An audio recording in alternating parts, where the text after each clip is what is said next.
tell you about a moment that shook me. I was standing in a room full of smart, driven, impressive people I respected. On the outside, I looked calm, I smiled, I made sure to nod and stay engaged. But on the inside, I was calculating everything I said, second-guessing every word and measuring my worth by their approval of what I said.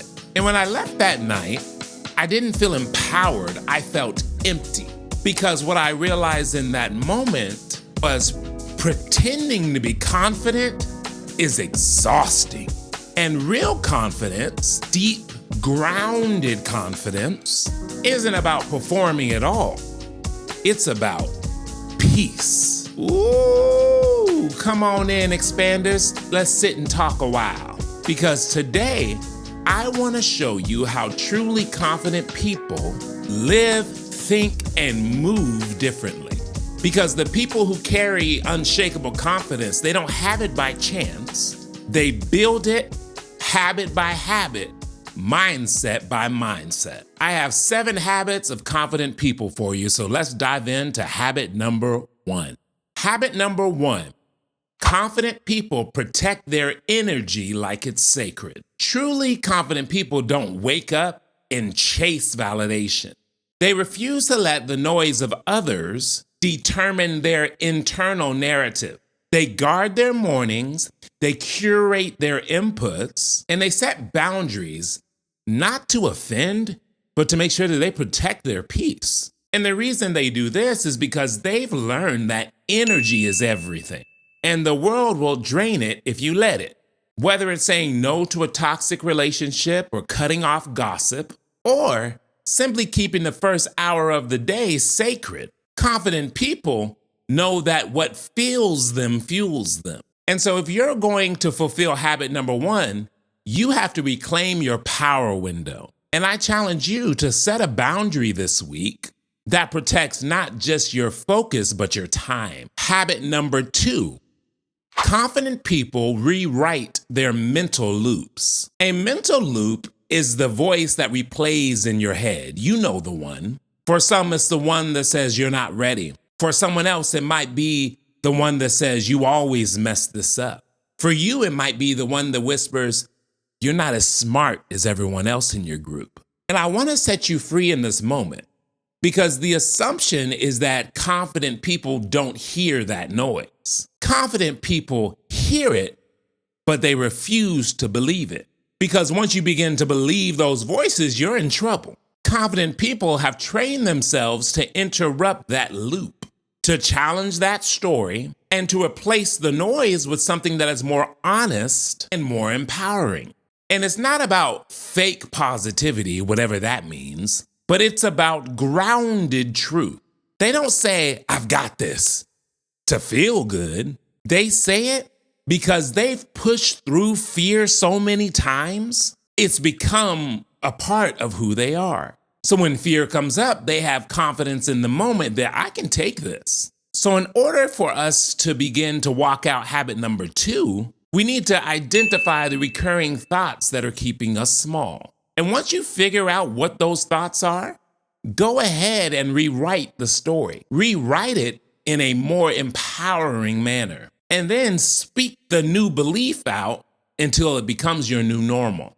Habit number 3, confident people embrace the awkward start. Most people wait until they feel confident to begin. And if that's you, I want you to check out this video where we talked about go before you're ready. But confident people, they begin, and that is where their confidence comes from. So many people are afraid to be seen trying. They're afraid to be seen messy. Because what if I fall flat on my face? What if everyone sees that I screwed up? And I've said this here before, but we put a lot of stock in what other people think, and it turns out they weren't thinking about us at all. So be delivered from people. Forget people. And even if they see you trying, and let's say you fail, that moment of failure will not last forever. It's a lesson that can be applied to your win. I want you to remember this. Embarrassment is temporary. Regret is permanent. Choose. I challenge you to pick out one thing that you've been hesitating on because you don't feel ready and take that uncomfortable step this week. Habit number 4, they practice silent self-belief. Confident people don't feel the need to prove themselves every 5 minutes. They know who they are even when no one's clapping. They don't perform for the likes. They don't chase the applause. Their validation isn't external, it is internal. And is built through thousands of small moments of integrity. Integrity is simply the integration of your words and your actions. It's where what you say you're going to do, you actually do. And those that have high integrity have high confidence. And when you prove to you that you can show up, that you can follow through, you then become the person that is more concerned with choosing alignment over image. So it is important that we begin to make a steady practice of strengthening our self-trust. Simply put, if you say you're going to do something, do it.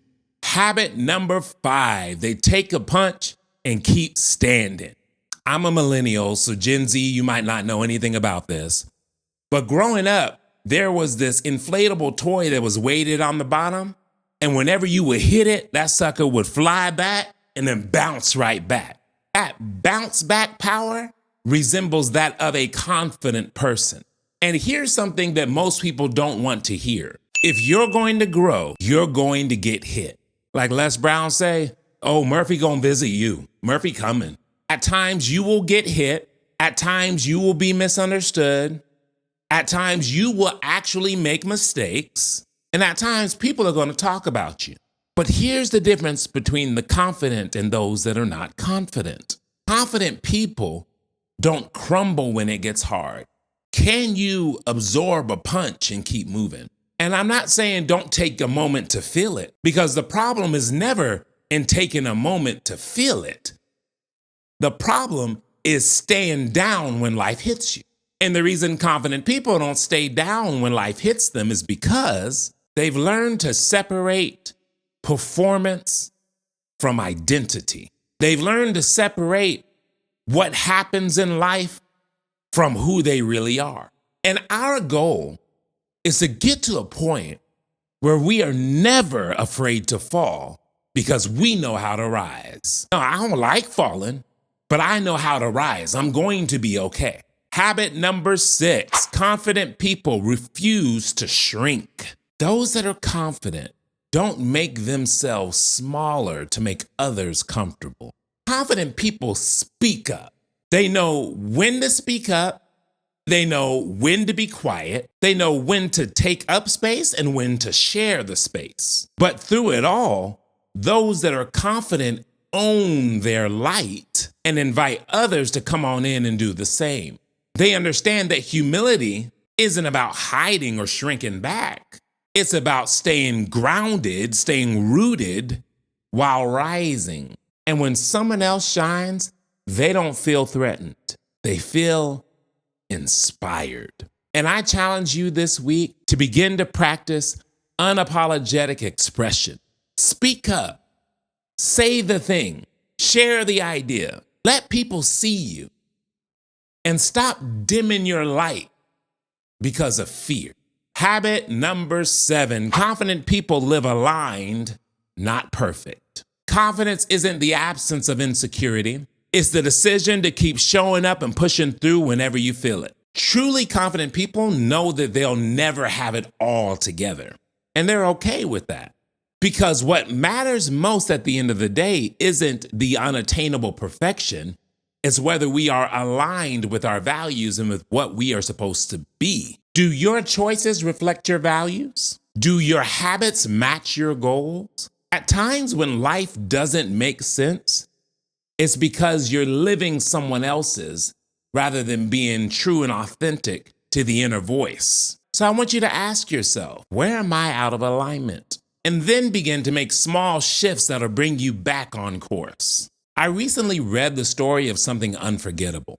A group of high school students had gathered for a big theater audition. Everyone buzzing, chatting, showing off, trying to impress. You could feel the tension the nerves, the ego. But there was this kid, Timothy. Timmy sat in the corner, was very quiet and barely noticeable. He wasn't hyping himself up. He wasn't trying to be seen. In fact, most people didn't even know he was auditioning. Then his name was called. All right, Timothy, you're next. All the kids started whispering, hey, who that? Ain't no Timothy in here. Timothy began to walk through the crowd to the center of the stage. Still quiet, still calm.